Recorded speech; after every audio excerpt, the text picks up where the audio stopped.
할아버지, 매주 이렇게 큰 돈을 여러 사람에게 보내시는 게 정상적으로 보이지 않습니다.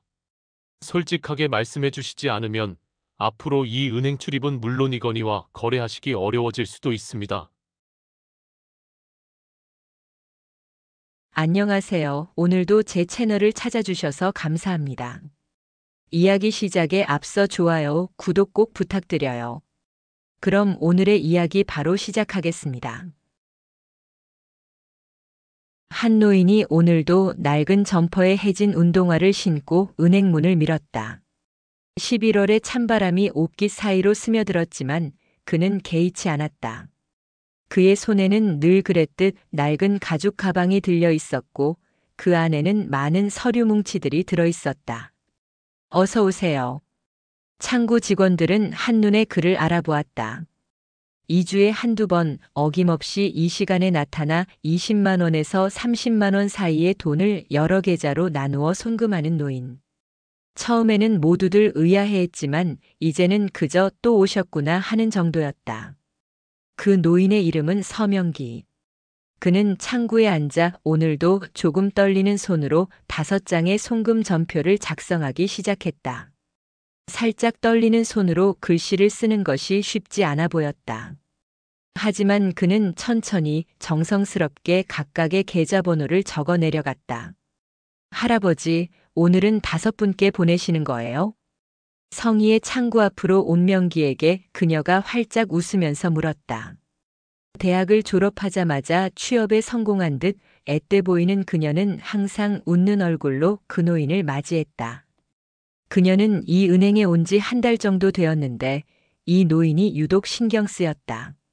남루한 옷차림과는 달리 매번 적지 않은 돈을 송금하는 모습이 어딘가 이상했다.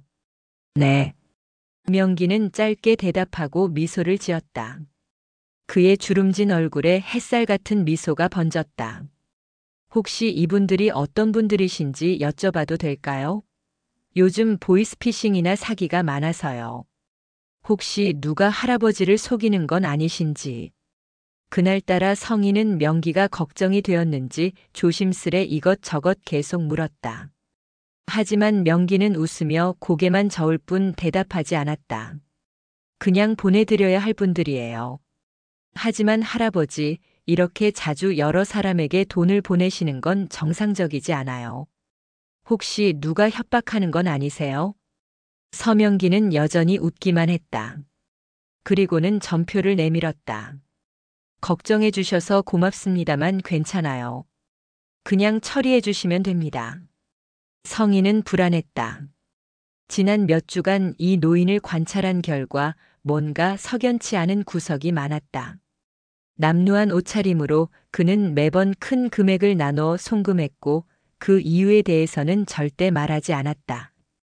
혹시 조직적인 사기단에 걸려든 것은 아닐까? 얼마 후 명기가 또다시 은행에 나타났을 때 성희는 결심했다. 그녀는 노인이 은행에 들어서자마자 청원 경찰에게 조용히 신호를 보냈다. 죄송하지만 잠시만 기다려 주시겠어요? 지점장님께서 할아버지를 뵙고 싶어 하세요. 명기는 의아한 표정을 지었지만 고개를 끄덕였다. 잠시 후 성희가 명기를 상담실로 안내하였고 그곳에는 지점장이 아니라 2명의 경찰관이 기다리고 있었다. 안녕하세요, 할아버지. 저희는 동산 파출소에서 나왔습니다. 잠깐 이야기 좀 나눌 수 있을까요? 젊은 경찰관이 부드럽게 말했다. 명기는 한숨을 쉬었다. 언젠가는 이런 날이 올 줄 알았다. 무슨 일로 부르셨습니까? 할아버지께서 자주 이 은행에 오셔서 여러 사람에게 돈을 송금하신다고 들었습니다.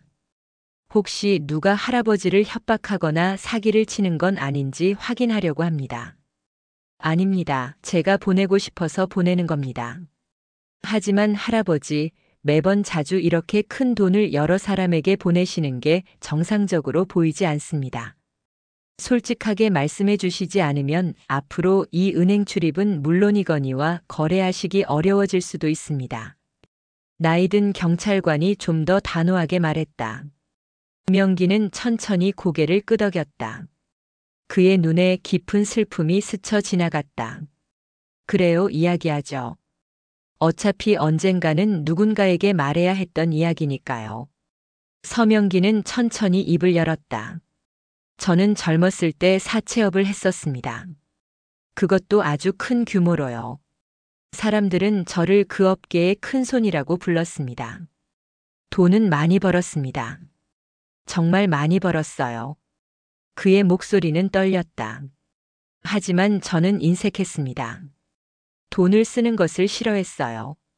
가족들에게도 마찬가지였죠.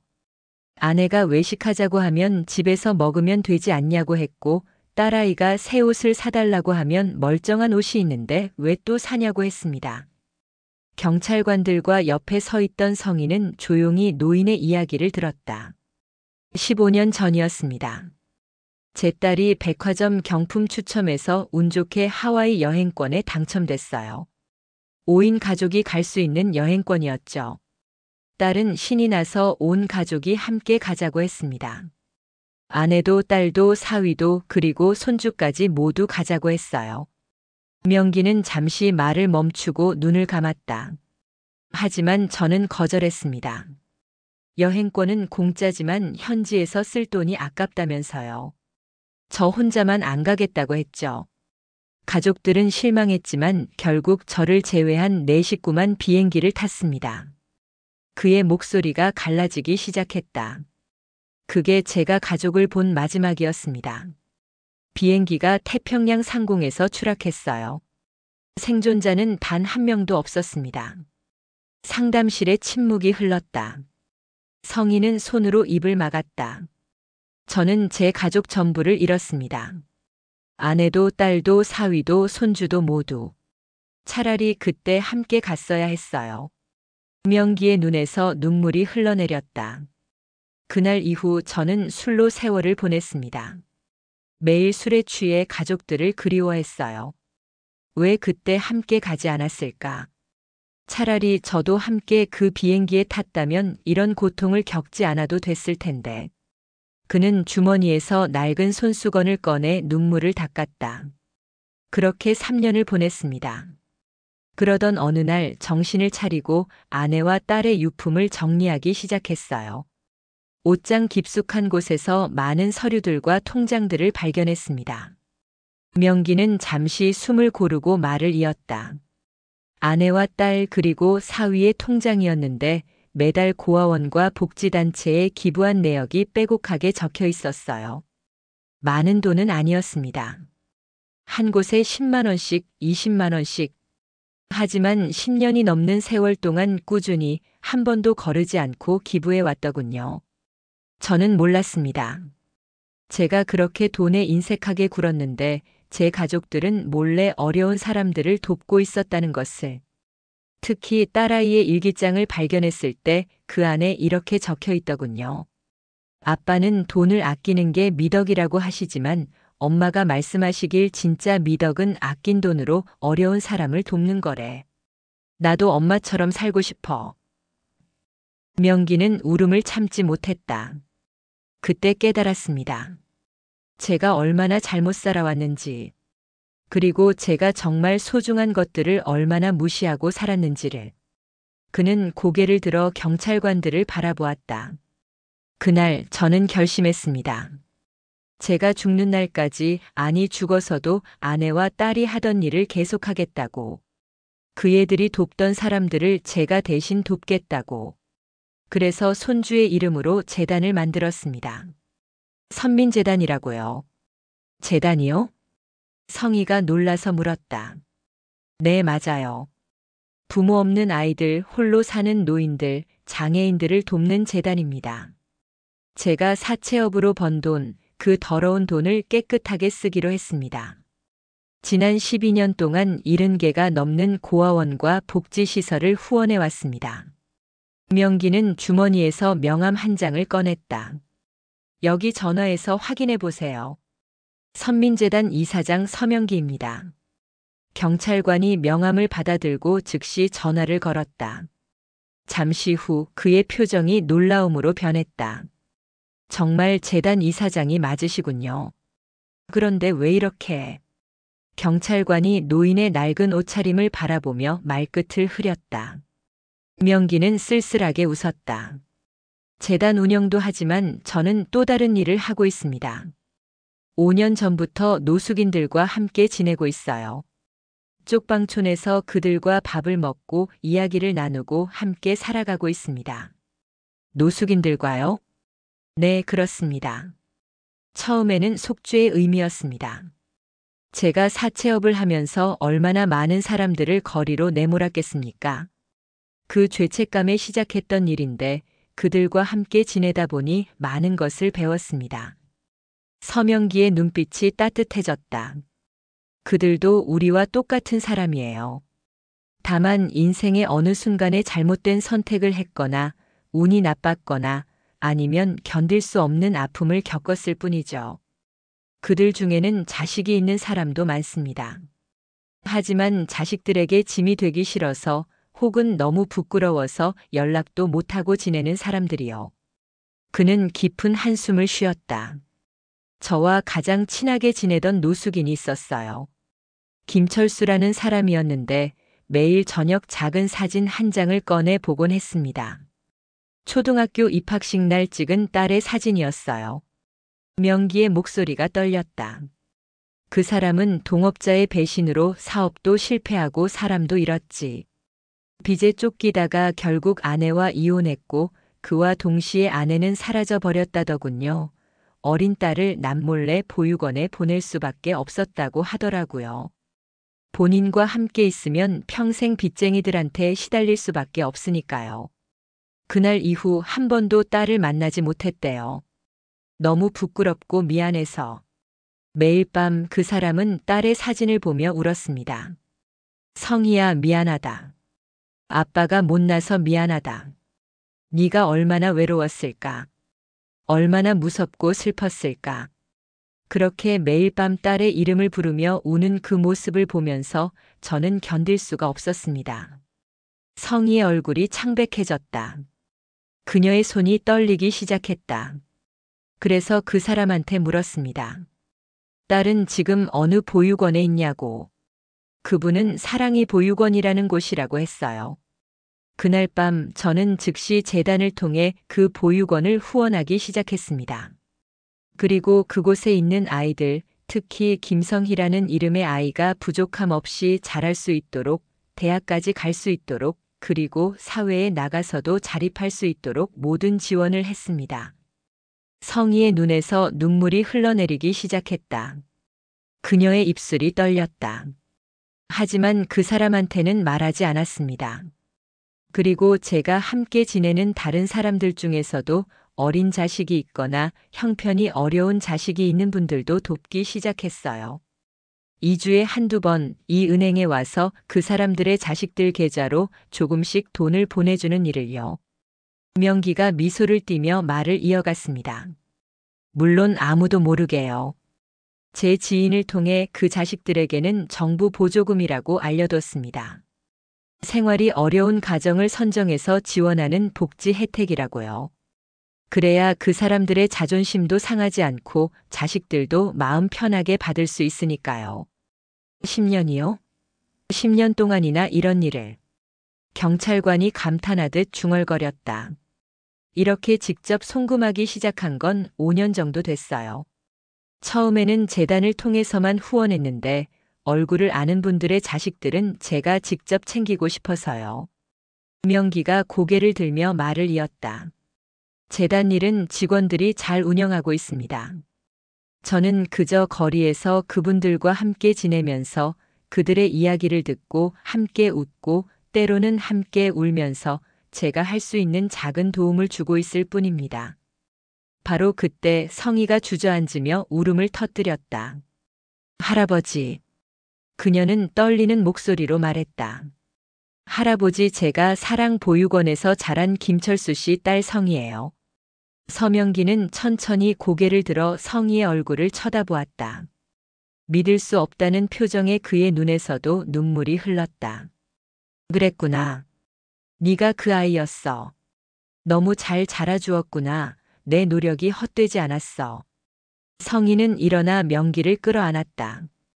그녀의 온몸이 떨렸다. 할아버지. 그게 할아버지셨어요. 선민재단이 할아버지가 만드신 거였어요. 그녀는 울면서 말했다. 저는 평생 감사하면서 또 궁금했어요. 선민재단을 만드신 분은 누구신지, 저희 보육원 식구들을 그렇게 많이 도와주시는지, 대학 등록금도 생활비도 취업 준비할 때도 계속 도와주셨잖아요. 심지어 사회에 나가서 자리 잡기 전 월세까지 지원해 주셨어요. 성인은 명기의 낡은 점퍼를 꼭 잡았다. 저는 부모님이 저를 버렸다고 생각했어요. 평생 그렇게 생각하며 살았어요. 외롭고 슬프고 때로는 원망스럽기도 했어요. 왜 나는 버려졌을까?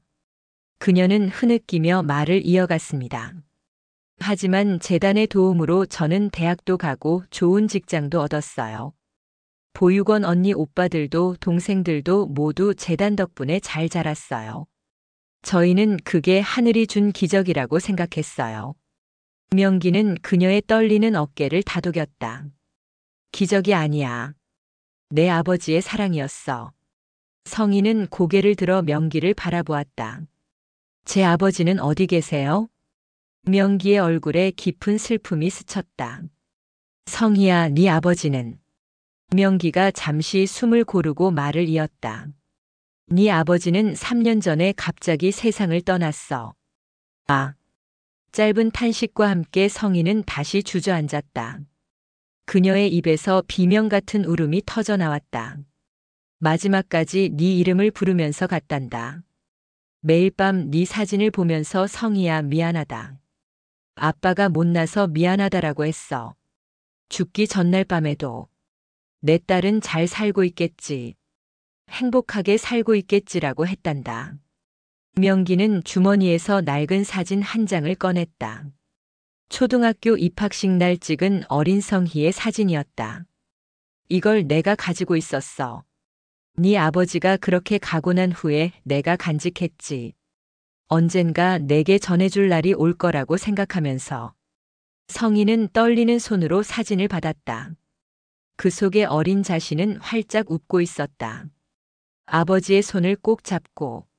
네 아버지는 마지막 순간까지 널 사랑했어. 너무 사랑해서 차마 내 앞에 나타날 수 없었던 거야. 초라한 자신의 모습을 보여주기가 너무 부끄러웠던 거지. 하지만 매일 밤 이 사진을 보면서 네가 잘 자라기를, 행복하기를 매일 기도했단다. 상담실에 있던 모든 사람이 울고 있었다. 할아버지. 성인은 명기를 다시 한번 끌어안았다. 할아버지가 제 아버지 대신 저를 돌봐주신 거예요. 제가 이렇게 잘할 수 있었던 건 모두 할아버지 덕분이에요. 아니야. 네 아버지 덕분이야. 내가 네 아버지의 사랑을 대신 전해준 것뿐이야. 명기는 그녀의 등을 토닥였다. 네 아버지는 정말 좋은 사람이었어. 비록 인생이 힘들었지만 끝까지 내게 해를 끼치지 않으려고 스스로를 숨겼지. 그게 얼마나 힘든 일인지 아니? 사랑하는 딸을 멀리서만 바라보면서 살아가는 게 얼마나 고통스러운 일인지. 성인은 계속 울었다. 평생 쌓여왔던 외로움과 슬픔이 모두 눈물로 쏟아져 나왔다. 한참을 울고 난 후 성인은 겨우 진정을 찾았다. 그녀는 붉게 부은 눈으로 명기를 바라보았다. 할아버지 이제라도 알게 되어서 다행이에요. 그리고 할아버지께 제대로 감사의 말씀을 드릴 수 있어서 다행이에요. 그녀는 명기의 손을 꼭 잡았다. 할아버지, 저 이제부터 할아버지를 제 친할아버지처럼 모시고 싶어요. 제 아버지는 이미 돌아가셨지만 할아버지는 제 아버지가 가장 사랑했던 분이시고 저를 이만큼 키워주신 분이세요. 제가 할아버지를 모실게요. 명기는 고개를 저었다.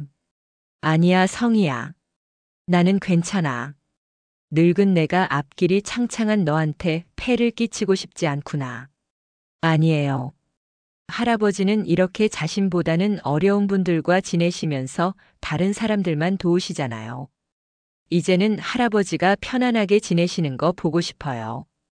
편안함은 중요하지 않아. 나는 지금 내 인생에서 가장 의미 있는 시간을 보내고 있단다. 거리의 친구들과 함께 있을 때, 그들의 이야기를 들을 때, 작은 도움이라도 줄 수 있을 때 나는 내가 살아있음을 느껴. 명기가 창밖을 바라보며 말했다. 내가 잃어버린 가족들, 그들이 하던 일을 내가 이어가고 있다는 것. 그것이 나를 살아가게 하는 이유야. 만약 내가 편안한 집에서 따뜻한 방에서 혼자 지낸다면 나는 다시 그 고통 속으로 빠져들 거야. 그는 성희를 바라보았다. 하지만 네 마음은 정말 고맙구나. 내가 이렇게 잘 자라서 다른 사람을 생각할 줄 아는 사람이 되었다는 것이 정말 기쁘다. 네 아버지가 이 모습을 봤다면 얼마나 자랑스러워했을까. 성희는 눈물을 닦으며 말했다. 그럼 적어도 가끔씩은 제가 할아버지를 뵈러 가도 될까요? 밥도 같이 먹고 이야기도 나누고. 제발요, 할아버지. 저는 이제 할아버지가 어디 계신지 알았는데 그냥 지나칠 수가 없어요. 명기는 잠시 생각하더니 고개를 끄덕였다. 그래, 가끔씩 놀러와. 하지만 나한테 뭘 사오거나 하지는 마. 나는 아무것도 필요 없어. 그냥 네 얼굴 보는 것만으로도 충분하단다. 성희는 환하게 웃었다. 눈물로 범벅이 된 얼굴이었지만 그 미소는 햇살처럼 따뜻했다. 네, 할아버지 약속드릴게요. 경찰관 중 한 명이 조용히 말했다. 서명기 어르신. 정말 대단하십니다. 이렇게 오랫동안 아무도 모르게 선행을 베풀어 오셨다니. 선행이 아닙니다. 속죄입니다. 명기는 고개를 저었다. 나는 젊었을 때 많은 사람들을 고통스럽게 했어요. 사채업으로 떼돈을 벌면서 얼마나 많은 가정이 파괴됐겠습니까?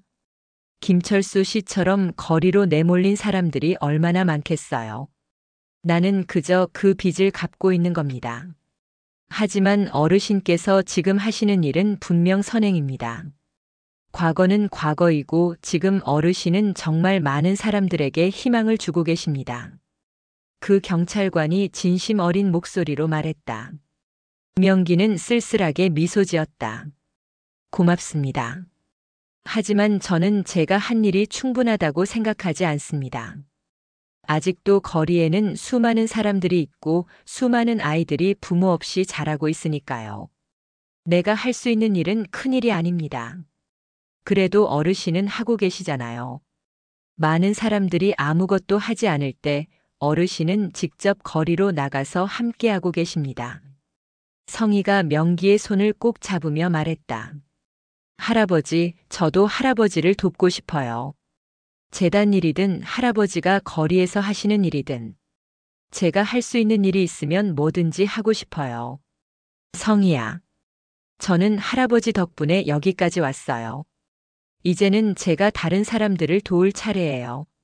할아버지께서 저를 도와주셨던 것처럼 저도 누군가를 도우며 살고 싶어요. 명기의 눈에 다시 눈물이 고였다. 네가 그렇게 생각해 주다니 정말 고맙구나. 네 아버지가 정말 자랑스러워할 거야. 성희는 명함 하나를 꺼내 명기에게 건넸다. 할아버지, 이게 제 명함이에요. 연락처가 다 적혀 있어요. 언제든지 필요하시면 연락 주세요. 그리고 주말에 제가 할아버지 계신 곳으로 찾아가도 될까요? 그래, 그러렴. 쪽방촌이라고 무서워하지 말고. 거기에도 좋은 사람들이 많이 산단다. 명기는 살짝 떨리는 손으로 메모지에 주소를 적어 주었다. 여기로 오면 돼. 토요일 오후가 좋을 거야. 그때가 가장 사람들이 많이 모여 있거든. 경찰관들이 일어서며 말했다. 어르신, 오해해서 죄송합니다. 저희가 사정을 몰랐습니다. 아닙니다. 당연히 확인하셔야죠. 요즘 사기가 얼마나 많습니까? 그리고 이 직원분도 저를 걱정해서 신고한 거니까 잘한 일이에요. 명기는 성희를 바라보며 말했다. 오히려 고마워. 네가 걱정해줘서. 덕분에 오늘 이렇게 너를 다시 만나게 됐잖니. 성희는 다시 눈물을 흘리며 고개를 끄덕였다. 은행 지점장이 상담실로 들어왔다. 그는 상황을 대충 전해 듣고는 명기에게 깊이 고개를 숙였다. 어르신 정말 죄송합니다. 저희가 어르신을 의심했습니다. 아닙니다. 당연한 조치였어요. 앞으로도 이런 확인은 꼭 필요합니다. 실제로 사기를 당하는 노인분들이 많으니까요. 지점장은 감동한 표정으로 말했다. 어르신께서 하시는 일에 대해 들었습니다. 정말 존경스럽습니다. 저희 은행에서도 뭔가 도움을 드릴 수 있는 일이 있다면 말씀해 주십시오. 고맙습니다. 하지만 저는 그냥 지금처럼 조용히 일을 하고 싶습니다. 너무 많은 사람들이 알게 되면 오히려 불편해질 것 같아서요. 명기는 자리에서 일어났다. 그럼 저는 이만 가보겠습니다. 오늘 송금은 다음에 하죠. 할아버지, 성희가 황급히 말했다. 오늘 송금은 제가 도와드릴게요. 빨리 처리해 드릴게요. 그래 줄래? 고맙구나. 명기는 다시 앉아 전표를 작성했다. 이번에는 성희가 옆에서 지켜보았다. 그녀는 할아버지의 떨리는 손을 보며 마음이 아팠다. 이 떨리는 손으로 10년이 넘게 이렇게 다른 사람들을 도와오셨구나. 송금이 끝나고 명기가 은행을 나서려 할 때 성희가 뒤따라 나왔다. 할아버지, 잠깐만요. 그녀는 자신의 지갑에서 돈을 꺼냈다. 할아버지, 이거 받아주세요. 많지는 않지만. 명기는 단호하게 고개를 저었다. 네가 무슨 돈이 있다고 잘 모아서 네 미래를 위해 써야지. 늙은이한테 주지 말고. 그리고 나는 그냥 늙은이가 아니고 돈 많은 늙은이야. 하며 껄껄 웃었다. 할아버지 돈 많은 거 잘 알아요. 그냥 손녀가 할아버지 용돈 드리고 싶어서 그런 거예요. 성희야, 네가 나한테 정말 뭔가를 하고 싶다면 앞으로 더 잘 사는 것을 보여줘. 행복하게 사는 것을 보여줘. 그것이 나한테는 가장 큰 보답이 될 거야. 명기는 그녀의 어깨를 토닥였다. 그리고 네가 여유가 생기면 네 주변의 어려운 사람들을 도와줘. 직접 돈을 주는 것만이 도움이 아니야. 따뜻한 말 한마디, 진심 어린 위로, 그것만으로도 큰 도움이 될 수 있어. 성희는 눈물을 글썽이며 고개를 끄덕였다. 네, 할아버지. 그렇게 할게요. 그래. 토요일에 보자. 명기는 손을 흔들며 은행을 나섰다. 그의 뒷모습은 여전히 초라했지만 성희의 눈에는 그 어떤 사람보다 멋지고 커 보였다. 그날 저녁 성희는 혼자 아파트에 앉아 오래된 앨범을 꺼냈다. 보육원 시절의 사진들이었다. 입학식 사진, 소풍 가서 찍은 사진, 졸업식 사진. 그 모든 순간들이 선민재단의 도움이 있었기에 가능했다는 것을 다시 한번 깨달았다. 그녀는 핸드폰을 꺼내 보육원 시절 친구들에게 단체 문자를 보냈다. 언니들, 오빠들, 동생들. 오늘 정말 놀라운 일이 있었어. 우리를 도와주셨던 선민재단 이사장님을 만났어. 그분은 우리가 생각했던 것보다 훨씬 더 대단한 분이셨어. 곧 자세한 이야기 들려줄게. 곧이어 답장들이 쏟아지기 시작했다. 모두들 놀라워하며 자세한 이야기를 듣고 싶어 했다. 성희는 미소를 지으며 사진첩을 덮었다. 그리고 혼잣말로 중얼거렸다. 아버지, 저 잘 자랐어요. 그리고 이제 저도 다른 사람들을 도우며 살 거예요. 선민재단 이사장님처럼. 토요일이 되었다. 성희는 과일과 빵을 사들고 명기가 알려준 주소로 향했다. 쪽방촌은 그녀가 상상했던 것보다 훨씬 열악했다. 좁은 골목, 낡은 건물들, 그리고 거리에 앉아 있는 사람들. 처음에는 조금 무서웠지만 곧 그녀는 깨달았다. 여기 있는 사람들도 모두 누군가의 아버지, 어머니, 형제, 자매였다는 것을.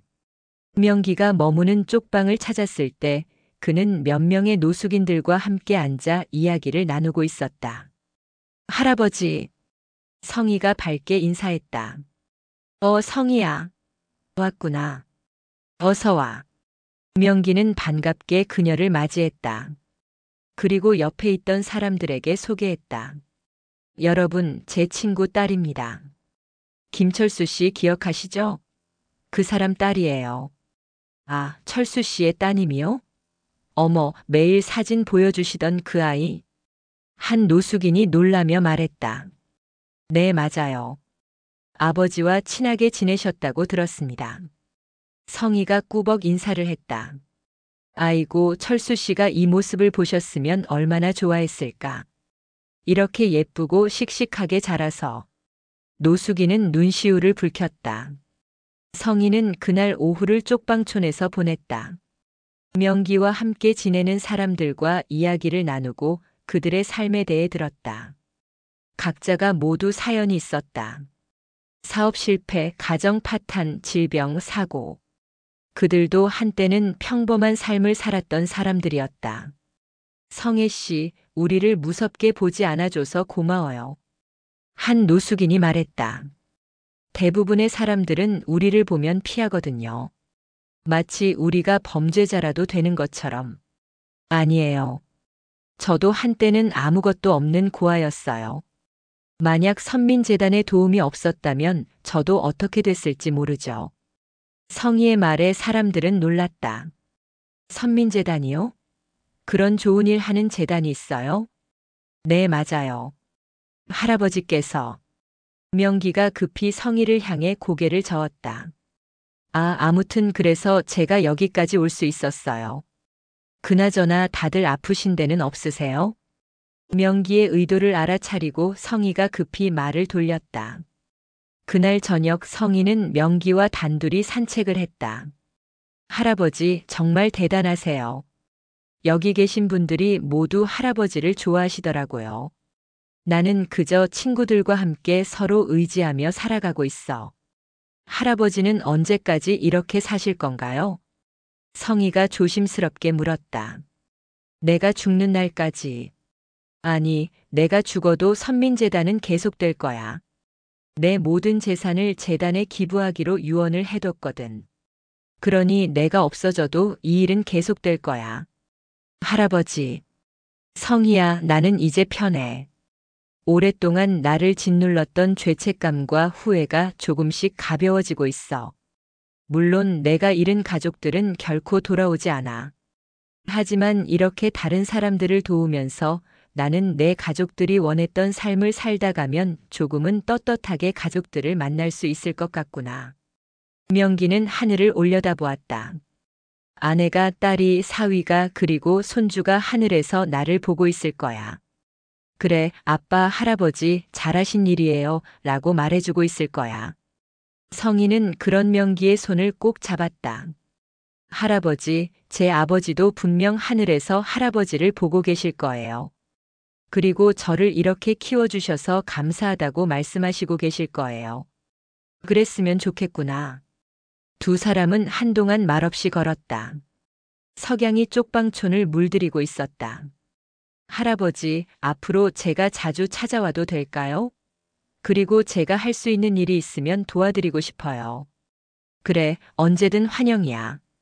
그리고 내가 정말 돕고 싶다면 여기 친구들과 가끔 이야기를 나눠줘. 그들에게는 누군가 자신의 이야기를 들어주는 것만으로도 큰 위로가 될 거야. 네, 꼭 그렇게 할게요. 성희도 본인이 할 수 있는 일에 최선을 다하겠노라 다짐했다. 그 후로 성희는 매주 토요일마다 쪽방촌을 찾았다. 처음에는 명기를 보러 갔지만 점점 그곳 사람들과도 친해졌다. 그들의 이야기를 들어주고 때로는 작은 도움을 주기도 했다. 은행 동료들에게도 이야기를 전했고 몇몇 동료들도 함께 봉사활동에 참여하기 시작했다. 선민재단에 대한 이야기도 퍼져나갔고 더 많은 사람들이 기부에 동참했다. 명기는 그 모든 변화를 조용히 지켜보았다. 그는 여전히 남루한 옷을 입고 쪽방촌에서 친구들과 함께 지냈다. 하지만 그의 얼굴에는 평화가 깃들어 있었다. 어느 날 성희가 쪽방촌을 찾았을 때 명기는 침대에 누워 있었다. 그는 많이 약해져 있었다. 할아버지. 성희는 놀라 그의 곁으로 달려갔다. 괜찮아, 성희야. 그냥 조금 피곤할 뿐이야. 병원에 가셔야 해요. 아니야. 나는 여기서 친구들과 함께 있고 싶구나. 명기는 그녀의 손을 꼭 잡았다. 성희야, 너를 만나서 정말 기뻤어. 철수의 딸을 이렇게 만나고 네가 잘 자란 모습을 보면서 내 인생의 마지막이 이렇게 아름다울 줄 몰랐어. 할아버지, 그런 말씀하지 마세요. 성희의 눈에서 눈물이 흘렀다. 성희야, 울지 마. 나는 행복했어, 정말로. 내 가족들을 잃고 오랫동안 고통 속에서 살았지만 이제는 편해. 내가 할 수 있는 일을 했고 의미 있는 삶을 살았어. 명기는 천장을 바라보았다. 곧 내 가족들을 만나러 갈 거야. 그들에게 말할 거야. 여보, 딸아, 사위, 그리고 내 사랑하는 손주야. 미안해, 그리고 고마워. 너희가 살았던 길을 따라 살았어라고. 할아버지. 성희야, 내게 부탁이 있어. 명기는 그녀를 바라보았다. 선민재단을 부탁해. 내가 없어도 재단은 계속되어야 해.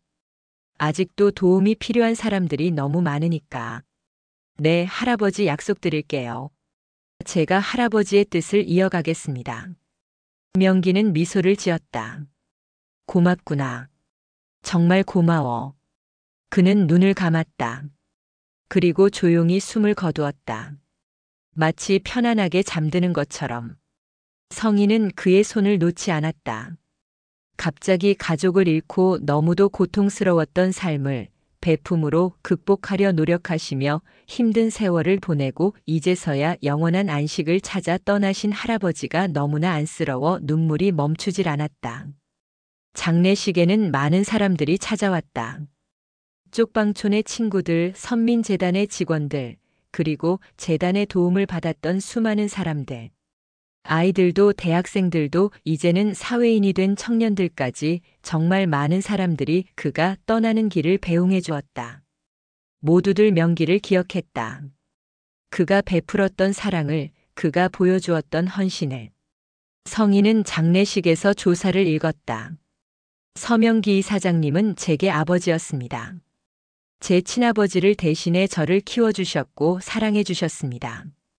그리고 이사장님은 저뿐만 아니라 수많은 사람들의 아버지였습니다. 부모 없는 아이들의 아버지, 외로운 노인들의 친구, 절망에 빠진 사람들의 희망이었습니다. 그녀의 목소리는 떨렸지만 힘이 있었다. 이사장님께서는 가족을 잃은 슬픔을 다른 사람들을 돕는 사랑으로 승화시켰습니다. 그 사랑은 이제 우리 모두의 가슴 속에 남아 있습니다. 그리고 저는 약속드립니다. 그분의 뜻을 이어받아 선민재단을 통해 그리고 제 삶을 통해 이사장님께서 보여주셨던 사랑을 계속 전하겠습니다. 장례식이 끝나고 성희는 선민재단의 이사회에 참석했다. 명기의 유언에 따라 모든 재산은 재단에 기부되었고 재단은 앞으로도 계속 운영될 예정이었다. 김성애 씨, 서 이사장님께서 당신을 재단의 임원 중 한 명으로 임명하셨습니다. 받아들이시겠습니까? 재단의 변호사가 물었다. 성희가 고개를 끄덕이며 말했다. 네, 영광입니다. 이사장님의 뜻을 이어가겠습니다. 그날 밤 성희는 명기가 살던 쪽방을 찾았다. 그곳에는 거의 아무것도 없었다. 낡은 침대, 작은 책상, 그리고 몇 권의 책. 책상 서랍을 열었을 때 그녀는 한 권의 낡은 노트를 발견했다. 명기의 일기장이었다. 그의 고단했던 삶을 한눈에 볼 수 있었다. 한 페이지에서 성희는 손을 멈추고 하염없이 눈물을 흘렸다. 오늘 철수의 딸 성희를 만났다. 그 아이가 이렇게 훌륭하게 자랐다니 철수가 얼마나 기뻐할까. 나는 이제 편안하게 떠날 수 있을 것 같다. 내 가족들이 원했던 삶을 살았고 의미 있는 일을 했다. 여보, 딸아, 이제 곧 만나러 갈게. 조금만 기다려. 성희는 일기장을 가슴에 꼭 안았다. 할아버지, 편히 쉬세요. 그리고 제 아버지를 만나시거든 제가 아버지를 정말 사랑했다고, 그리고 아버지와 할아버지 덕분에 행복하게 살고 있다고 전해주세요. 몇 년이 흘렀다. 선민재단은 더욱 성장했고 더 많은 사람들을 돕고 있었다. 성희는 은행을 그만두고 재단의 상근 이사가 되었다. 그녀는 명기처럼 직접 현장을 찾아다니며 사람들을 만났다. 어느 날 새로 후원하게 된 고아원을 방문했을 때 한 어린 소녀가 그녀에게 다가왔다. 언니, 저희를 도와주셔서 감사해요. 별 말씀을요. 우리는 서로 도우며 살아가는 거예요. 성희는 소녀의 머리를 쓰다듬으며 말했다. 언니도 고아예요? 소녀가 물었다. 응, 나도 어렸을 때 부모님을 잃었어. 하지만 나를 도와준 천사들이 있었지. 그분들 덕분에 나는 여기까지 올 수 있었어. 천사요? 응. 세상에는 많은 천사들이 있어. 겉으로는 평범해 보이지만 남몰래 다른 사람들을 돕는 천사들. 나도 그런 천사들 덕분에 자랐고 이제는 내가 다른 사람들의 천사가 되고 싶어. 성희는 소녀를 꼭 안아주었다. 너도 잘하면 언젠가 누군가의 천사가 될 수 있어. 우리가 받은 사랑을 다른 사람들에게 전하는 거야. 그렇게 사랑은 계속 이어지는 거야. 소녀는 환하게 웃으며 고개를 끄덕였다. 네, 언니. 저도 커서 언니처럼 될 거예요. 성희는 그 모습을 보며 미소를 지었다. 할아버지가 그리고 자신의 아버지가 하늘에서 이 모습을 보고 있을 것만 같았다. 그날 저녁 성희는 쪽방촌을 찾았다. 명기가 떠난 후에도 그녀는 이곳을 계속 방문했었다. 할아버지의 친구들은 여전히 그곳에서 살고 있었고 그녀를 반갑게 맞이했다. 성희야, 왔구나. 한 노인이 반갑게 인사했다. 네, 할아버지. 오늘 저녁 같이 먹으려고 음식 좀 사왔어요. 아이고, 또 이렇게 사오고. 미안하구먼. 아니에요. 제가 좋아서 하는 거예요. 그들은 함께 둘러앉아 저녁을 먹었다. 성희는 오늘 있었던 일들을 이야기했고 노인들은 자신들의 이야기를 들려주었다. 성희야, 서 선생님이 정말 자랑스러워 하실 거야. 내가 이렇게 훌륭하게 자라서. 한 노인이 말했다. 저도 할아버지를 자랑스럽게 해드리고 싶어요. 그리고 제 아버지도요. 성희는 하늘을 올려다보았다. 별들이 반짝이고 있었다. 아버지, 할아버지 보고 계시죠? 저 잘하고 있죠? 바람이 마치 성희의 물음에 대답하듯 불어왔다. 그날 밤 집으로 돌아온 성희는 명기가 남긴 일기장을 다시 꺼내 읽었다. 성희는 명기의 발자취를 다시 한번 훑어내려갔다. 그녀는 명기가 그리울 때면 언제나 그의 일기장을 다시 읽곤 했다. 그날은 명기가 그녀에게 보내는 마지막 유언 같은 한 페이지를 몇 번이고 다시 읽었다. 2024년 12월 3일. 마지막 일기가 될 것 같다. 성희에게 이 일기를 남긴다. 성희야, 너를 만나서 정말 기뻤어. 내 아버지는 너를 정말 사랑했단다. 그리고 나도 너를 사랑한다. 부디 행복하게 살아라. 그리고 이 사랑을 다른 사람들에게도 전해주렴. 사랑은 결코 사라지지 않아. 계속 이어지는 거야. 나의 가족들이 보여준 사랑이 너에게 전해졌듯이 너의 사랑도 다른 누군가에게 전해질 거야. 그렇게 세상은 조금씩 아름다워지는 거란다. 안녕, 내 사랑하는 아이야. 성희는 일기장을 덮고 눈물을 닦았다. 슬픔이 아닌 감사함의 눈물이었다. 할아버지, 약속 지킬게요. 이 사랑을 계속 전할게요. 다음 날 아침 성희는 재단 사무실로 출근했다. 책상 위에는 새로운 후원 요청서들이 쌓여 있었다. 그녀는 하나하나 꼼꼼히 읽어나갔다. 어느 한부모 가정의 요청서를 읽다가 그들의 절박한 사연에 눈시울이 붉어졌다. 어머니가 암 투병 중이시고 새 아이를 혼자 키우고 계십니다. 큰아이가 이제 중학교 3학년인데 생활이 어려워 돈을 벌어야 하기 때문에 학교를 그만둘 위기에 놓여 있습니다. 성희는 즉시 그 가정을 방문하기로 했다. 오후에 주소를 찾아가니 낡은 다세대 주택에 반지하였다. 초인종을 눌렀을 때 앙상하게 마른 여성이 문을 열었다. 안녕하세요. 선민재단에서 나왔습니다. 아, 네, 어서 오세요. 여성의 목소리는 약했지만 눈빛만큼은 강했다. 집 안으로 들어가니 새 아이가 좁은 방에 앉아 있었다. 큰아이는 중3, 둘째는 중1, 막내는 초등학생이었다. 어머님, 상황을 듣고 왔습니다. 저희가 도와드릴 수 있어요. 성인은 부드럽게 말했다. 정말요? 하지만 저희는 돈을 갚을 능력이 없는데. 갚으실 필요 없어요. 이건 후원이에요.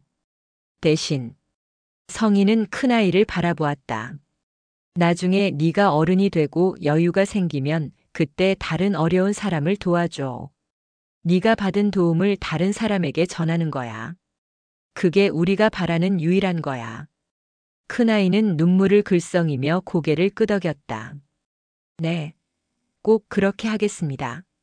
성인은 미소를 지었다. 이것이 할아버지, 아니 선민재단 전 이사장이신 명기가 보여준 사랑의 방식이었다. 조건 없는 사랑, 그리고 그 사랑이 계속 이어지기를 바라는 마음. 그날 이후로도 성인은 계속 현장을 찾아다녔다. 보육원, 복지시설, 쪽방촌, 그리고 어려운 가정들. 그녀는 명기처럼 직접 사람들을 만나고 그들의 이야기를 들었다. 2년 후 성인은 결혼을 했다. 남편은 같은 생각을 가진 사회복지사였다. 두 사람은 신혼여행 대신 그 비용으로 재단에 기부했다. 여보, 우리 아이가 생기면 꼭 가르치고 싶은 게 있어. 성희가 말했다. 뭔데? 나눔이야. 우리가 가진 걸 다른 사람과 나누는 것. 그게 얼마나 아름다운 일인지. 그래, 꼭 그렇게 하자. 남편이 그녀의 손을 꼭 잡았다. 5년이 더 흘렀다. 성희는 이제 두 아이의 엄마가 되었다. 첫째 딸의 이름은 김영, 둘째 아들의 이름은 수철이었다. 서명기 할아버지와 아버지 김철수의 이름을 따서 지은 이름이었다. 엄마, 우리 오늘 어디 가요? 5살 김영희가 물었다. 응, 오늘은 보육원에 가는 날이야. 거기 친구들한테 책도 읽어주고 같이 놀아주기로 했거든. 와, 좋아요. 김영희는 신이 나서 뛰어다녔다. 보육원에 도착하자 아이들이 반갑게 달려왔다. 성희 이모. 성희는 아이들과 함께 놀고 책을 읽어주고 이야기를 나누었다. 그녀의 딸 김영희도 다른 아이들과 금방 친해져 함께 웃고 놀았다. 엄마, 저 친구들 너무 좋아요. 우리 자주 와도 돼요? 김영희가 물었다. 그럼 자주 오자. 그리고 김영아, 엄마가 너한테 이야기 하나 해줄게. 성희는 딸을 무릎에 앉히고 말했다. 옛날에 한 할아버지가 계셨어. 그 할아버지는 가족을 모두 잃고 너무너무 슬펐어. 하지만 할아버지는 그 슬픔을 나눔으로 바꾸셨어. 많은 사람들을 도우면서 살기로 하신 거야. 와, 정말요? 응. 그리고 그 할아버지 덕분에 엄마가 잘 자랄 수 있었어. 엄마도 엄마 아빠가 없었거든. 김영이 놀란 표정을 지었다. 엄마도요? 응, 하지만 그 할아버지가 엄마를 도와주셨어. 그래서 엄마가 학교도 다니고 지금 이렇게 김영이 엄마가 될 수 있었던 거야. 성희는 딸을 꼭 안으며 말을 이어갔다. 그래서 엄마는 다른 사람들을 도우며 살기로 했어. 할아버지가 엄마한테 그러셨거든. 네가 받은 사랑을 다른 사람들에게도 전하라고. 엄마 멋있어요. 김영희가 환하게 웃었다. 김영희도 커서 그런 사람이 되고 싶어? 네. 저도 할아버지랑 엄마처럼 다른 사람들을 도와주는 사람이 될래요. 성희는 딸을 바라보며 눈시울이 뜨거워졌다. 사랑은 이렇게 계속 이어지는 것이었다. 그날 저녁 성희는 명기의 묘지를 찾았다. 그의 가족들 옆에 나란히 있는 그의 묘비 앞에 꽃을 놓았다. 할아버지, 오늘 김영희한테 할아버지 이야기를 해줬어요. 그 아이가 할아버지처럼 되고 싶대요. 따뜻한 바람이 불어왔다. 할아버지가 심으신 사랑의 씨앗이 이렇게 자라고 있어요. 저를 통해서, 그리고 제 아이를 통해서, 그리고 우리가 도운 수많은 사람들을 통해서. 성인은 하늘을 올려다보며 말했다. 선민재단은 이제 전국에 20개의 지부가 생겼어요. 매년 2,000명이 넘는 아이들을 후원하고 있고요. 할아버지 혼자서 시작하신 일이 이렇게 커졌어요. 그녀는 미소를 지었다. 하지만 할아버지, 저는 알아요. 중요한 건 숫자가 아니라는 것을. 중요한 건 한 사람 한 사람을 진심으로 대하는 것, 그들의 이야기를 듣는 것, 그들과 함께하는 것. 할아버지가 그렇게 사셨던 것처럼요. 성희가 묘비를 쓰다듬었다. 할아버지, 그리고 아버지. 두 분 다 정말 감사해요. 저를 여기까지 오게 해주셔서. 그리고 사랑이 무엇인지 가르쳐 주셔서. 그녀는 일어서며 마지막으로 말했다. 제가 살아있는 날까지 계속해서 누군가의 상처를 보듬어주는 천사가 될게요. 할아버지가 제 천사였던 것처럼 그렇게. 돌아서는 성희의 발걸음 뒤로 석양이 비추고 있었고, 길게 들이운 그녀의 그림자는 주변 풍경들과 어우러져 무언가를 연상하는 듯한 모습이었다. 그날 밤 성희는 일기를 썼다. 마치 명기의 발자취를 그대로 따라가려는 듯. 한참을 그렇게 일기를 써내려간 성희는 일기장을 덮고 문득 창밖을 바라보았다. 밤하늘에 반짝이는 별들 중 유난히 밝게 빛나는 별 2개가 눈에 들어왔다. 마치 할아버지와 아버지가 저 하늘에서 이 모든 것을 지켜보며 밝은 미소 짓고 있는 것 같았다. 오늘의 이야기 재미있게 들으셨나요? 좋으셨다면 좋아요, 구독 꼭 부탁드릴게요. 이야기 제작에 큰 힘이 됩니다. 여러분의 하루가 일상이 항상 행복했으면 좋겠습니다. 감사합니다.